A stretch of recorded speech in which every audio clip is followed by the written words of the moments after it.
Hello everyone, welcome to IQ civils IAS academy. दोस्तों, आज हम इस वीडियो में डिस्कस करने वाले हैं बहुत ही important issue, that is freebies culture.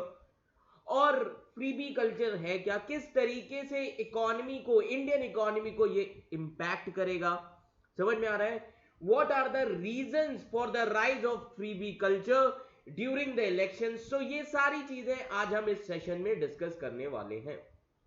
This is one of the most important topic जिसको हम बर्निंग इशू बोलते हैं। बर्निंग इशू जो कि काफी ज्यादा इंपॉर्टेंट है आपके UPSC as well as APSC exam के लिए, चाहे वो प्रीलिम्स हो या फिर मेंस एग्जामिनेशन, दोनों ही याद रखिए स्टेजेस के लिए ये इशू काफी ज्यादा इंपॉर्टेंट है। अब जैसा कि हम सभी को पता है, IQ सिविल्स IAS एकेडमी जो कि प्रीमियर इंस्टीट्यूट है, प्रोमिनेंट इंस्टीट्यूट है नॉर्थ ईस्ट का, और काफी सारे गवर्नमेंट प्रोजेक्ट्स भी किए हुए हैं। और नया बैच जो कि शुरू होने जा रहा है आप सभी के प्यार से, अगस्त का जो बैच है ऑलमोस्ट फुल हो गया है। अब न्यू बैच शुरुआत होने जा रहा है सितंबर में। तो जितने लोग इस परीक्षा की तैयारी करना चाहते हैं, एपीएससी यूपीएससी, आप सभी लोग एनरोल करवा सकते हैं। क्लियर। नाउ फ्रीबी कल्चर की अब हम बात करें। अब फ्रीबी कल्चर ये है क्या, सबसे पहले हमें ये समझना पड़ेगा। Clear. Freebie culture, now simple words में अगर हम बोले, freebie is something that is given free of cost. समझ में आ रहा है। Freebie means something that is given free of cost और चार्ज, फ्री ऑफ चार्ज और free of cost. Clear. Basically political parties जो होती हैं वो हमेशा इलेक्शंस के आने से पहले प्रॉमिस करते हैं लोगों से कि हम आपको फ्री इलेक्ट्रिसिटी देंगे, वाटर सप्लाई, मंथली अलाउंस, जो कि अनएम्प्लॉयड लोग हैं, डेली वेज वर्कर्स, समझ में आ रहा है।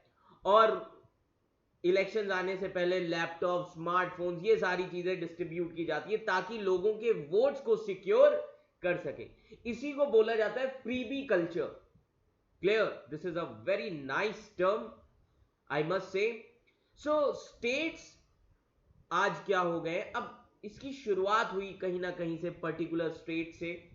अब आज सारे ही स्टेट ज्यादातर इस हैबिट को अपनाने लगे। They have started giving freebies in the form of loan waivers, loan waive off कर देते हैं, free electricity, clear, cycles, laptop, TV, etc. and etc. Certain kind of expenditure that are done under populist pressure. Populist pressure means populist policies का मतलब है जो जनता, population के लिए बनाई जाए। Populist pressure or with election, this is today something questionable. समझ में आ रहा है। बिकॉज अगर ये सारी चीजें डिस्ट्रीब्यूट करनी है तो इस पे भी काफी ज्यादा एक्सपेंडिचर होता है। एंड फ्रीबीज काफी ज्यादा किया गया पैंडेमिक्स के टाइम में भी। During the time of pandemic, government, चाहे वो यूनियन हो चाहे वो स्टेट गवर्नमेंट हो, even as well as RBI also, they have taken several measures to mitigate pandemic effects. Clear। तो इसमें काफी सारे उस समय फूड सिक्योरिटी भी दी गई थी, फ्री फूड भी डिस्ट्रीब्यूट किया गया था। Clear. Cash transfer schemes for farmers also. Various policies, various things have been distributed. Given that in last 30 years there has been rising inequality, some kind of relief to the population in the form of subsidies, it may not be unjustified but actually necessary for economy to continue on its growth path. Yes, समझ में आ रहा है। तो अब इससे काफी ज्यादा इनइक्वालिटी राइज भी कर रही है। अब पॉपुलेशन को रिलीफ दिया जा रहा है in the form of subsidies, जो कि अनजस्टिफाइड नहीं है, which may not be unjustified, but economy का भी हमें ध्यान रखना है, whether economy should grow on development path और नॉट। क्लियर। तो अब बेसिकली इशू क्या आया, अभी रिसेंटली प्राइम मिनिस्टर ने एक स्पीच दी थी, तो उन्होंने एक रेवड़ी कल्चर की बात की। रेवड़ी कल्चर, अब ये रेवड़ी क्या है, रेवड़ी एक स्वीट डिश है जो काफी ज्यादा याद रखिएगा प्रोमिनेंट है यूपी बिहार इन एरियाज में। रेवड़ी, प्राइम मिनिस्टर मोदी ने ये रिमार्क दिया रेवड़ी कल्चर का। क्लियर, कहा कि बेसिकली रेवड़ी एक स्वीट है नॉर्थ इंडिया की, जो कि फेस्टिवल्स के टाइम पीरियड में डिस्ट्रीब्यूट किए जाते हैं। तो उन्होंने बोला आज हमारे देश में बहुत सारे ऐसे अटेम्प्ट्स बनाए जा रहे हैं so that to bring a culture of garnering votes by distributing रेवड़ीज। हालांकि उन्होंने पॉइंट आउट किया था आम आदमी पार्टी को, जो दिल्ली की पार्टी है, क्योंकि फ्री इलेक्ट्रिसिटी 200 यूनिट्स तक और बहुत सारी चीजें जो प्रोवाइड की जाती हैं इलेक्शन से पहले जो वादे किए जाते हैं। क्लियर, तो प्राइम मिनिस्टर ने कहा कि this revdi culture is very dangerous for the development of country, people of the country and specially the youth, they need to guard against this culture. लोगों को इस कल्चर के खिलाफ आना पड़ेगा।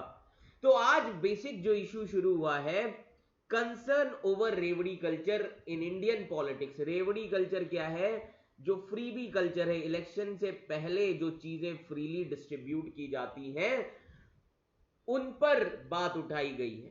समझ में आ रहा है नाउ? तो आप देख सकते हैं this is one of the diagram, or you can say this is one of the figure from newspaper article itself. Supreme Court says distribution of all freebies influences all people.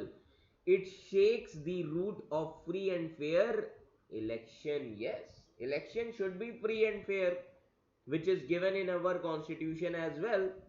Clear? So we need to understand this. So Supreme Court ने अभी recently क्या कहा, supreme court ने सभी stake holder से कहा, like central government, NITI Aayog, finance commission, RBI, कि आप इस इशू को सीरियसली लें, फ्रीबीज के इशू को सीरियसली ध्यान दें। समझ में आ रहा है? जो अनाउंस किए जाते हैं इलेक्शन के टाइम पीरियड में, और कुछ सजेशंस दें इन इश्यूज को टैकल करने के लिए। So recently supreme court asked central government weather distributing irrational freebies during election campaign is financially viable or not। तो उन्होंने कहा कि आप फाइनेंस कमीशन का भी यूज करें, ये जो इर्रेशनल, जो गलत तरीके से फ्रीबीज का यूज किया जाता है वोट्स को लेने के लिए, इनका यूज बंद किया जाए। So according to election commission of India, whether such policies are financially viable और its adverse effect on economic health of state, this is a question. और इलेक्शन कमीशन ने भी कहा कि हमें इस क्वेश्चन को बहुत ही सीरियसली कंसीडर करना चाहिए, and this is decided by the voters of the state. Clear? Now अब हमें यह समझना है how important are freebies. We need to understand this first of all. तो अगर हम एक आर्टिकल देखें हमारे कॉन्स्टिट्यूशन का, दैट इज आर्टिकल नंबर 282, जो क्या कहता है, यूनियन और अ स्टेट में make any grant for any public purpose. Article 282 कहता है यूनियन हो चाहे स्टेट गवर्नमेंट हो, वो कोई भी ग्रांट कर सकते हैं for any public purpose. Clear? तो पब्लिक पर्पस बहुत सारे होते हैं, लाइक एम्प्लॉयमेंट, किसी को रोजगार देना, ये भी पब्लिक पर्पस का ही काम है। तो अगर एम्प्लॉयमेंट के लिए फ्रीबीज दिया जा रहा है, इससे क्या होगा, एक हेल्दियर और स्ट्रॉन्गर वर्कफोर्स का निर्माण होगा, जो कि काफी इंपॉर्टेंट पार्ट है ग्रोथ स्ट्रेटेजी का। सो फॉर एग्जाम्पल भी इसीलिए मैंने यहां पर दिया हुआ है, एग्जाम्पल अंडर मनरेगा, it can guarantee some assured wages and it also gives article 21 that is right to life with dignity. Second thing, poverty reduction program. Yes, so बहुत सारी ऐसी स्टडीज पाई गई which showed that poverty reducing effect through PDS system, public distribution system. For example, subsidise rate पर ration देना under PDS program. समझ में आ रहा है? चीप रेट्स पर देना, ये काफी important. Clear? Then food security, subsidise food grains which are distributed under PDS. So these contribute to ensuring basic food security. ये सारी चीजें, फूड सिक्योरिटी प्रोग्राम, ये सारा इंपॉर्टेंट पार्ट है पब्लिक पर्पस के लिए। समझ में आ रहा है? और जिसमें सबसे इंपॉर्टेंट जो स्कीम है दैट इज प्रधानमंत्री गरीब Kalyan Anna Yojana. This kept many away from brink of starvation. जब कोरोना वायरस आया था, याद रखिएगा मार्च 2020 में इंडिया में जब लॉकडाउन शुरू हुआ, इस योजना के चलते सभी को, काफी परिवारों को राशन दिया गया। समझ में आ रहा है? ये याद रखिएगा, सब्सिडाइज रेट पर राशन दिया गया, अदरवाइज लोगों की बहुत बुरी हालत हुई। समझ में आ रहा है? खासकर लेबर क्लास जो कि सब्सिस्टेंस इकोनॉमी है, उन पर काफी असर पड़ा, बट स्टिल स्टेट ने अपनी तरफ से काफी ज्यादा हेल्प प्रोवाइड करने की कोशिश की है। नाउ एजुकेशन, अब एजुकेशन के टर्म्स में now we need to understand education, midday meals in school, this have been proven to contribute increased enrollment also as well as retention in school, and एक जो चीज थी क्लासरूम हंगर, उसको भी काफी ज्यादा एड्रेस किया गया। इससे जो एविल, सोसाइटी का एविल है चाइल्ड लेबर, उसको भी काफी ज्यादा कंट्रोल किया गया।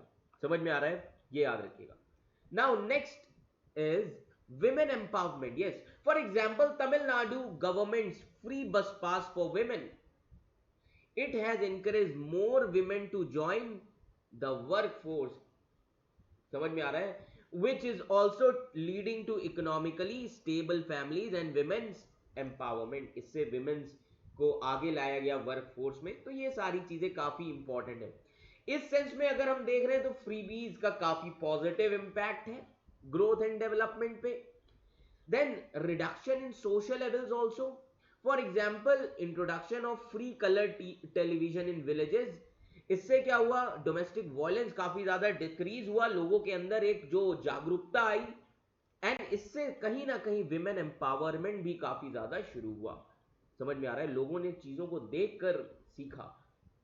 So it has ensured self respect also, because women and children, they are able to watch TV in their houses rather than visit the homes those who are rich and they can own TV sets. समझ में आ रहा है? तो पहले क्या culture होता था, जो अमीर लोग होते थे उनके घर में टीवी होते थे तो लोग जाते थे उनके यहाँ देखने के लिए, बट अब आज ऐसा नहीं है। आज हर घर में आपको कलर टेलीविजन देखने को मिलेगा। समझ में आ रहा है? तो ये सारी चीजें। Then increased productivity.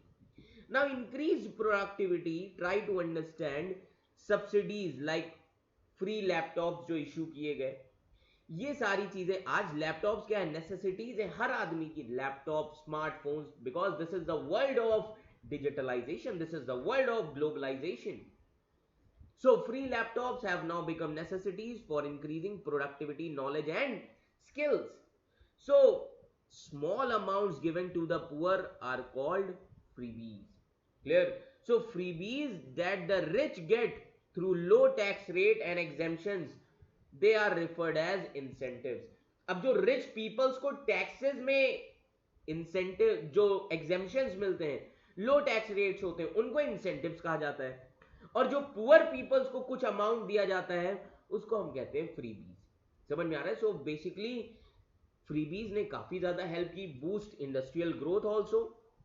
कैसे? For example in Kerala physical incentives are given to encourage corporates, entrepreneurs, ताकि इंडस्ट्रियल ग्रोथ बढ़ सके।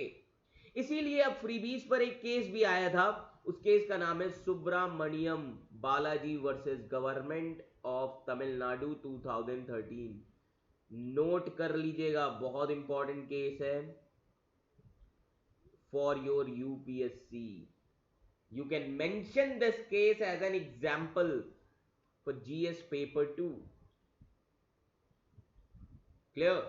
And with this case it was held that public funds जब तक स्पेंड किए जाएंगे, याद रखिएगा, as long as public funds were spent based on appropriation cleared by legislature, they could neither be declared illegal nor the promise of such items termed as corrupt practice. तो इस case में ये कह दिया गया था, अगर लेजिस्लेचर के थ्रू कुछ पब्लिक फंड्स अप्रोप्रिएट किए गए हैं, उन्हें हम इलीगल डिक्लेयर नहीं कर सकते, nor the promise of such items can be termed as corrupt practice. Clear? तो काफी इंपॉर्टेंट केस है ये। क्लियर? अब अगर हमने तो ये सारी चीजें हमने क्या देखा, पॉजिटिव एस्पेक्ट देखे फ्रीबीज के, what are the negative aspect और issues with freebies. So there are various issues which you can see on the screen. No revenue, debt burden of budgeting, expenditure priorities, low spending on infrastructure, widening inequalities, unsustainable manufacturing, differential tax burden, subnational bankruptcy. So now we will discuss one by one each and every issue. First of all, no revenue. Now government जो है, no revenue का मतलब क्या है? Government basically they are spending loan money. Government क्या कर रही है? गवर्नमेंट स्पेंड कर रही है लोन मनी को ऑन पॉपुलिस्ट पॉलिसीज. लोगों पर, पॉपुलेशन के लिए वो लोन के पैसे को स्पेंड कर रहे हैं, जिसकी वजह से कोई एडिशनल रेवेन्यू जनरेट नहीं हो रहा है. गवर्नमेंट को भी तो लोन चुकाना है. अब अगर ऐसे ही पॉपुलिस्ट पॉलिसीज पे खर्च करते रहेंगे तो गवर्नमेंट का रेवेन्यू कहां से एडिशनल जनरेट होगा? ये एक इशू. देन डेप्ट बर्डन, वेरी इंपॉर्टेंट. इससे क्या होगा? गवर्नमेंट के ऊपर और ज्यादा डेप्ट का बर्डन आ जाएगा. फॉर एग्जाम्पल, अगर मैं पंजाब का केस लूं, in case of Punjab, some have speculated that the promises of freebies is going to be additional impact on 3% of GSDP. समझ में आ रहा है? जो प्रोमिसेस किए गए इलेक्शंस के टाइम में पंजाब में, इससे गवर्नमेंट पर एडिशनल 3% इंपैक्ट आएगा. किस चीज का? डेप्ट का. समझ में आ रहा है? Then of budgeting. अब ऑफ बजटिंग क्यों? Because much of the borrowings, जितनी भी ज्यादा बोरोइंग्स हैं, जो फंड्स हम दिए जाते हैं फ्रीबीज के लिए, समझ में आ रहा है? तो डेप्ट जो होता है इससे रिलेटेड, इसका काफी असर पड़ता है बजटिंग पर भी. कैसे? ये सारी चीजें पार्ट है ऑफ बजटिंग का. So much of the borrowings that funds these freebies, जितनी भी बोरोइंग्स ली जाती है, जैसे अभी मैंने आपको बताया जो भी लोन का पैसा होता है ज्यादातर फ्रीबीज पे बहुत खर्च किया जाता है. So much of the borrowings जो होंगे फंड्स के, वो किस पे खर्च किए जाते हैं? इन्हीं फ्रीबीज पर. And this resulted into of budget and the डेब्ट is concealed to the circumvent of FRBM targets. Clear? Then next thing is expenditure priorities. Now expenditure priorities, if you try to understand this, अब अगर हम politics की बात करें, politics, clear? सो आज क्या हो रहा है कि पॉलिटिक्स फ्रीबीज की काफी ज्यादा बढ़ गई है. हर पार्टी बोलती है हम ये करेंगे, वो करेंगे, हम आपको ये चीज देंगे. क्लियर? तो अब प्रायोरिटीज, अब प्रायोरिटी का मतलब क्या है? पॉलिसीज कैसे बनाओगे? पॉलिसी का मतलब होता है जहां पर आपको प्रायोरिटीज पता हो और देन गवर्नमेंट उस हिसाब से प्लानिंग करेगी. हमेशा हर गवर्नमेंट को यही करना चाहिए. क्लियर? तो अब अगर हम बात करते हैं expenditure priorities, so the politics of freebies it distort expenditure priorities. जो गवर्नमेंट के जरूरी एक्सपेंडिचर हैं, उनसे गवर्नमेंट क्या हो रही है? डाइवर्ट हो जाती है. फॉर एग्जाम्पल, अगर हम राजस्थान का केस लें, राजस्थान का जो डिसीजन था to revert to the old pension scheme, it is regressive. Why? Because 6% of the population which is made up of civil servants there. Rajasthan की 6% पॉपुलेशन क्या है? सिविल सर्वेंट्स है. समझ में आ रहा है? और याद रखिएगा, they stands to the benefit of 56% of the state revenues. तो ये क्या है? इससे प्रायोरिटीज, तो गवर्नमेंट को प्रायोरिटीज सेट करने की जरूरत है. अगर आप देखेंगे राजस्थान में ज्यादातर 6% population civil servant, we need to understand this. Then low spending on infrastructure. Yes, बहुत सारे स्टेट्स हैं. Clear? For example, the more states spend on transfer payments, less they have for spending on physical and social infrastructure. तो जितना ज्यादा वो focus करेंगे किस पर? पेमेंट को फ्रीबीज के लिए, अलग अलग चीजों के लिए ट्रांसफर करने में, उतना ही कम, याद रखिए, हमारे ऊपर क्या होगा? जो बेसिकली सोसाइटी है, सोशल इंफ्रास्ट्रक्चर कम होगा. समझ में आ रहा है? अगर सोसाइटी को डेवलप करना है तो सोशल इंफ्रास्ट्रक्चर, फिजिकल इंफ्रास्ट्रक्चर पे भी काफी खर्च करना पड़ेगा। फ्रीबीज की वजह से ऐसा नहीं हो पाता। क्लियर? देन वाइडनिंग इनइक्वालिटीज, अब ये काफी ज्यादा है। ये जो इशू है ये बेसिकली इंटरजेनरेशनल इशू है, ये याद रखिएगा। समझ में आ रहा है? क्यों? बिकॉज इसकी वजह से काफी ज्यादा इनइक्वालिटीज आ रही हैं। एक्सपेंडिचर की जो प्रायोरिटीज हैं वो ग्रोथ एक्सपेंडिचर से डाइवर्ट हो जाती है। अब किसी को फ्री, मान लीजिए इलेक्शन आ गए, क्लियर, आपने वादा कर दिया कि रिच क्लास को टैक्स रेट लो कर देंगे। श्रीलंका का मैं एग्जांपल दे रहा हूं यहां पर, समझिएगा। वहां की गवर्नमेंट ने क्या किया? राजपक्षे ने ऑलरेडी इकोनॉमिक क्राइसिस में है, ऊपर से इलेक्शन जीतने के लिए इलेक्शन के पहले उन्होंने बोल दिया कि हम टैक्स रेट कम कर देंगे, जिसकी वजह से क्राइसिस और बढ़ जाएगी। गवर्नमेंट, सरकार कैसे चलाएगी देश को? टैक्स के पैसे से। तो अगर रिच क्लास का आप टैक्स रेट कम कर देंगे तो इससे इनइक्वालिटीज भी काफी ज्यादा बढ़ जाएंगी और ग्रोथ एंड डेवलपमेंट में वो मनी नहीं लग पाएगा। सीरियल वे में सारी चीजों को समझो, कॉन्सेप्ट बेस्ड सारी चीजें समझिए, simple language. Then unsustainable, freebies काफी सारे लोगों को कहना है ये काफी ज्यादा अनसस्टेनेबल है। For example, provision of free power, free water, free का पानी देंगे, फ्री की बिजली देंगे, ये सारी चीजें क्या करती हैं? It these things distracts outlays from environmental as well as sustainable growth. समझ में आ रहा है? There are renewable energy also and more efficient public transport system. तो अब अगर देखिए, ये नहीं कहा जा रहा है कि सारी चीजें आप महंगी कर दीजिए, नहीं, बट इतनी ज्यादा आप फ्री भी मत करिए जिससे गवर्नमेंट के ऊपर बर्डन आ जाए, वो चीजें क्या हो जाएंगी? Unsustainable.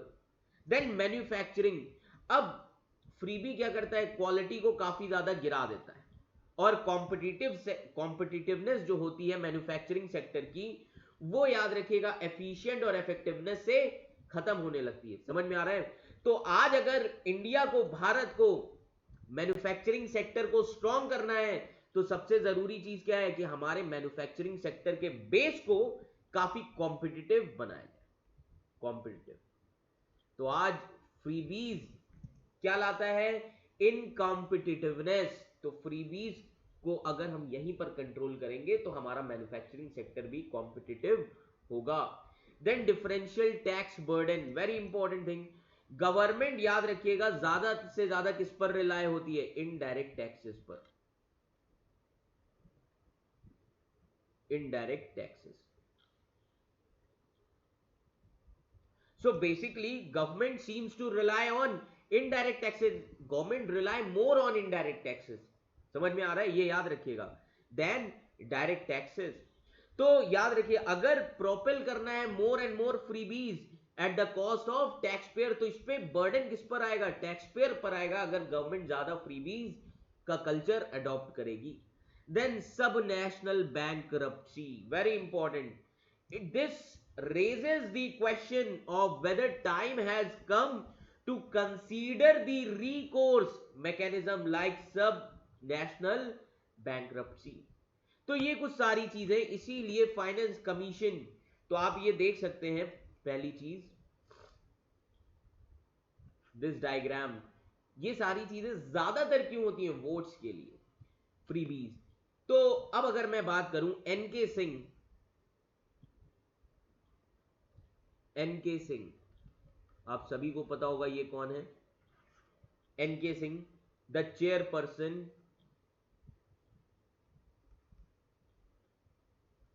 Of 15th finance commission. ये चेयरपर्सन हैं 15 फाइनेंस कमीशन के, और इन्होंने वार्न किया कि किस तरीके से जो रेस है फ्रीबीज की वो बढ़ चुकी है। समझ में आ रहा है? किस तरीके से प्रोवाइड किया जा रहा है फ्रीबीज वोटर्स को, एंड ये बहुत ही क्विक पाथ है जिसकी वजह से इंडिया में भी फिस्कल डिजास्टर आ सकता है। फिस्कल डिजास्टर, गवर्नमेंट को कुछ ना कुछ करना पड़ेगा, एक्शन लेना पड़ेगा। नाउ अब अगर हम बात करें what are the institutional checks against freebie culture, अब कौन कौन से इंस्टीट्यूशनल चेक्स हैं फ्रीबी कल्चर के अगेंस्ट में? पहली चीज, role of opposition. Opposition is a part of healthy democracy. Healthy democracy कहां से पता चलती है? Through deliberations, through discussions, through debates in parliament, in legislature. So the first line of defense has to be the legislature only. Particular opposition जिनकी responsibility होती है कि government सही से काम कर रही है कि नहीं, ये चेक एंड बैलेंस मेंटेन करते हैं, ऑपोजिशन का ये काम है, check and balance through asking questions. Second, CAG audit, controller auditor general of India. समझ में आ रहा है? अगर हम थ्योरी पढ़ते हैं तो कॉन्स्टिट्यूशनल बॉडी है, आर्टिकल 48 148 सॉरी, क्लियर। बट अगर हम प्रैक्टिस देखते हैं, so this CAG has lost its teeth since audit reports necessarily come with a lag. समझ में आ रहा है? क्यों होता है? बिकॉज ऑफ पॉलिटिकल इंटरेस्ट, जो कि आज शिफ्ट हो चुका है to other hot button issues पर। Then third thing is market. Market, why? Because it can signal the health of state finance by pricing loans floated by different state governments differently. तो ये क्या show करता है? ये show करता है डेब्ट सस्टेनेबिलिटी। तो मार्केट का भी रोल काफी ज्यादा इंपॉर्टेंट है। ये तीन बहुत इंपॉर्टेंट इंस्टीट्यूशनल चेक्स हैं फ्रीबी कल्चर के अगेंस्ट में। अब अभी सबसे इंपॉर्टेंट इशू जो आया, अब इस इशू को समझोगे, पढ़ोगे, सारी चीजें क्लियर हो जाएंगी अपने आप ही कि क्यों इतना ज्यादा ये इशू आया। हम सभी ने डोलो का यूज किया है कोविड के टाइम में सबसे ज्यादा। उससे पहले तो हम देखते थे नेम लिखा होता था पैरासिटामोल, हालांकि सेम ही है, बट डोलो ने ऑफर किया 1000 करोड़ डॉक्टर्स को, और डॉक्टर्स को बोला कि आप प्रमोट करें डोलो को as an anti fever drug. Dolo company ने, जो आती है ब्लू कलर की tablet, clear. So earlier court ruling एक आ चुकी थी ऑलरेडी, जिसमें मद्रास हाई कोर्ट ने पहले भी बोला था कि gifting freebies to health professional ये प्रोहिबिटेड है लॉ के द्वारा, एंड ये अलाउ नहीं किया जाना चाहिए to be claimed as a deduction. So court ने यह भी कहा कि अपॉन रेगुलेशन 6.8 जो है इंडियन मेडिकल काउंसिल का, जो बात करता है professional conduct, etiquette and ethics की, इसको भी कोर्ट ने क्या किया? साइड किया, कोर्ट किया उस समय कि फ्रीबीज डॉक्टर्स को नहीं देना चाहिए, and freebies given to doctors it can not be claimed as deduction under section 37 subsection 1 of income tax act 1961। समझ में आ रहा है? इस सेक्शन के थ्रू डॉक्टर्स को बिल्कुल भी डिडक्शन नहीं मिलना चाहिए सेक्शन 37 सबसेक्शन 1 के तहत, जो कि इनकम टैक्स एक्ट का है। तो कोर्ट ने यह भी बताया कि जहां पर पेशेंट का ट्रस्ट रिपोज है डॉक्टर में, these having prescription manipulated by the lure of freebies is immoral। अब पेशेंट पूरी तरीके से भरोसा डॉक्टर पर करता है, और अगर डॉक्टर्स ही प्रिस्क्रिप्शन को मैनिपुलेट करेंगे तो ये इमोरल है नेचर में। ये क्या हो रहा है? इससे डॉक्टर अपनी ओथ को, लॉ को वॉयलेट कर रहे हैं। तो इसीलिए recently supreme court recommended that there should be an expert committee. इसीलिए सुप्रीम कोर्ट ने अभी बोला कि एक कमिटी बननी चाहिए जिसमें रिप्रेजेंटेटिव्स हों बेनिफिशियरीज के, यूनियन और स्टेट गवर्नमेंट्स के लोग हों, फाइनेंस कमीशन के मेंबर्स हों, नीति आयोग एंड आरबीआई, और वो इस इशू को सीरियसली ले। अब किस तरीके से फिर हम रेगुलेट कर सकते हैं फ्रीबीज कल्चर को? किस तरीके से इस कल्चर को रेगुलेट किया जाए? तो इसके तीन तरीके हैं basically. How can freebies be regularise? First thing is differentiation, trickle down effect. अब ट्रिकल डाउन इफेक्ट याद रखिए, it gives some positive result, but इससे क्या होगा? इनइक्वालिटी, इंक्लूसिव ग्रोथ जो है काफी ज्यादा डिमिनिश हो जाती है। और इस इफेक्ट को काफी ज्यादा क्रिटिसाइज भी किया गया है बहुत सारे इकोनॉमिस्ट के द्वारा, लाइक नोबल लॉरिएट है जोसेफ ई स्टिग्लिट्ज। इन्होंने बोला कि हमें समझना पड़ेगा मेरिट गुड्स और पब्लिक गुड्स दोनों में डिफरेंस क्या है। और दोनों में ही डिफरेंस है, इन्होंने डिफरेंस बताया है, the concept of merit good and public good. समझ में आ रहा है? So now try to understand. Second thing is sustainability. तो अब कहने का मतलब है कि it's not about how cheap the freebies are but how expensive they are for economy. कहने का मतलब यह है कि इसका मतलब ये नहीं कितनी सस्ती फ्रीबीज है, पॉपुलेशन ज्यादा है तो इकोनॉमी पे क्या इंपैक्ट पड़ेगा वो ज्यादा जरूरी है। इकोनॉमी, लोगों की लाइफ पर and social cohesion, long run में इकोनॉमी पर क्या इंपैक्ट पड़ेगा, इंडियन इकोनॉमिक हेल्थ कैसी होगी, ये कंसर्न सबसे जरूरी होना चाहिए। Then revisiting seventh schedule. Seventh schedule mostly centre sponsored schemes. Now, central sponsored schemes are subjects which are classic subjects in the domain of states like employment, food, education. Center sponsored scheme मतलब जहां पे centre भी share करती है कुछ हिस्सा scheme का। समझ में आ रहा है? ज्यादातर केस में 60-40 का रेशियो होता है। दूसरी होती है सेंटर सेक्टर स्कीम, वो पूरी तरीके से सेंटर फंडेड स्कीम्स होती है। क्लियर? तो हर स्टेट में एम्प्लॉयमेंट, फूड, एजुकेशन से रिलेटेड स्कीम है जिसमें सेंटर 60% जो कि फंड देती है। क्लियर? तो इन सभी चीजों को कहा गया है रीविजिट करने का, फिर से हमें इन चीजों को रिवाइज करना चाहिए। Then revisiting article 282।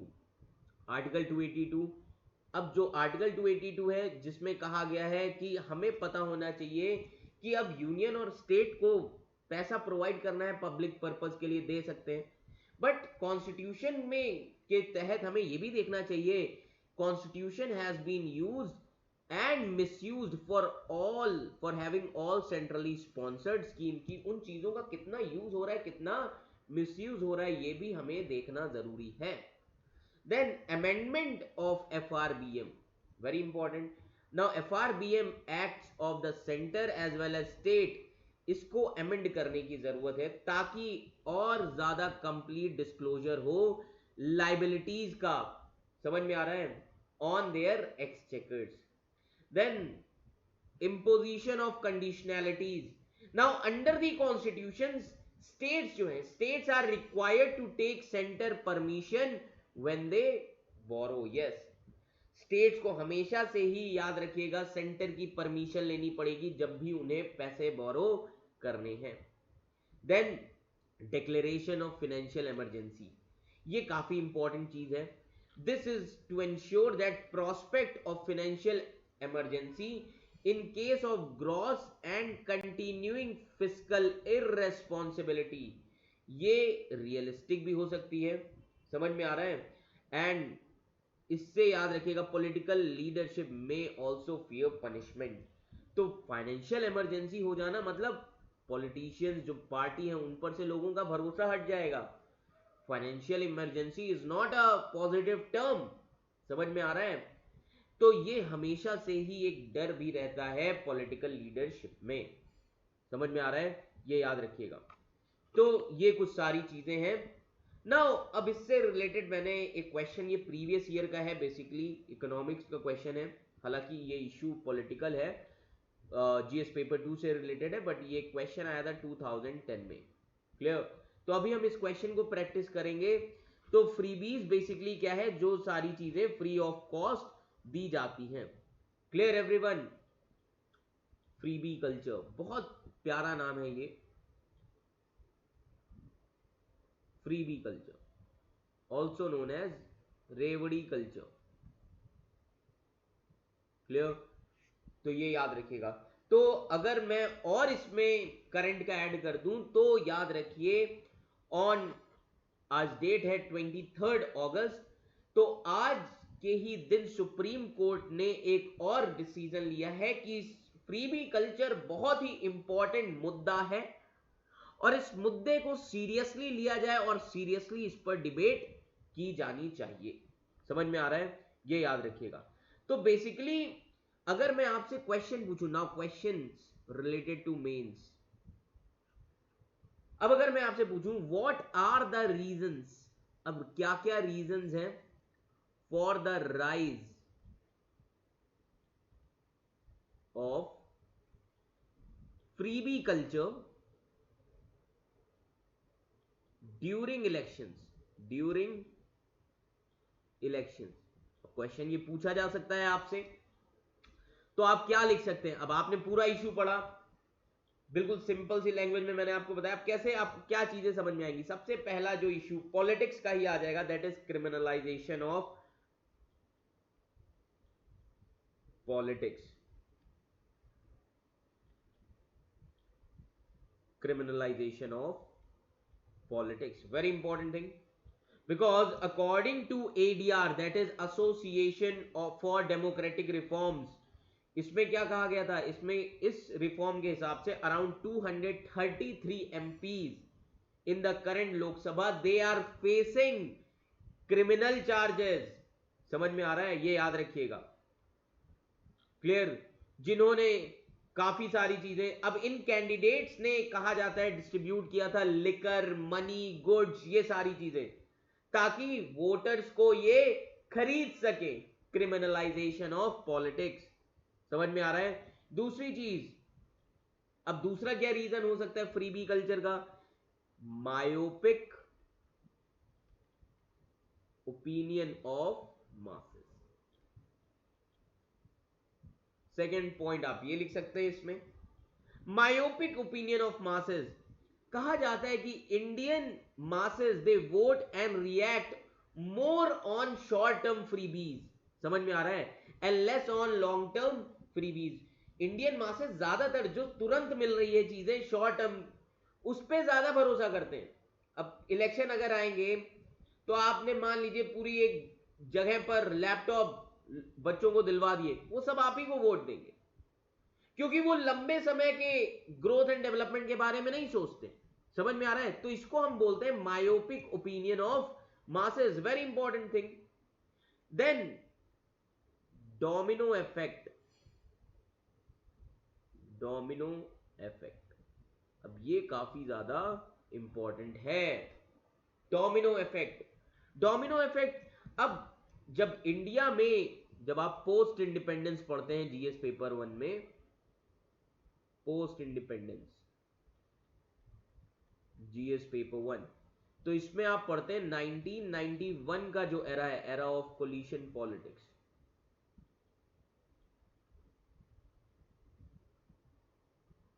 Era of coalition politics. Now this era of coalition politics since the 1990s had witnessed a rise of new political parties, क्योंकि 1990 से बहुत सारी नई पार्टीज राइज होना शुरू हुई थी. अब उस समय जो पार्टीज थी, न्यू पार्टीज, स्मॉल पार्टीज. समझ में आ रहा है? अब जब कोई भी नई पार्टी, स्मॉल पार्टी आएगी, लोग उसे वोट क्यों देंगे? जब आपको लोग जानते ही नहीं, लोग वोट क्यों देंगे? तो धीरे धीरे वो स्मॉल पार्टीज फ्रीबी कल्चर को अडॉप्ट करेंगी. So they have adopted more freebies than larger parties to lure the voters, कि ज्यादा से ज्यादा उन स्मॉल पार्टीज को वोट मिल सके. तो slowly and slowly, gradually it started competition among political parties, कि अब ये देखा जाता है कौन सी पार्टी कितना ज्यादा फ्रीबी दे रही है, उस हिसाब से वोट दिए जाते हैं. समझ में आ रहा है? ये याद रखिएगा. क्लियर? तो ये सारी चीजें काफी ज्यादा इंपॉर्टेंट है, that we need to understand. Clear? So basically now try to understand. Freebie culture काफी ज्यादा इंपॉर्टेंट है आपके यूपीएससी जीएस पेपर 2 के हिसाब से. Clear? So now will try to discuss that question as well. अब हम डिस्कस करेंगे question. Consider the following actions by the government. First statement, cutting the tax rate. Second, increasing the government spending. Third, abolishing the subsidies in the context of economic recession. Which of the above actions can be considered a part of fiscal stimulus package? So fiscal stimulus package का part क्या क्या है? So option A first and second only, B second only, option C first and third only, option D first, second and third. तो बताइए आप सभी लोग, जितने भी लोग वीडियो देखते जाएं, आप सभी लोग अपना आंसर कमेंट सेक्शन में जरूर लिखें, और कमेंट सेक्शन में यह भी लिखें कि आपको वीडियो कैसा लगा.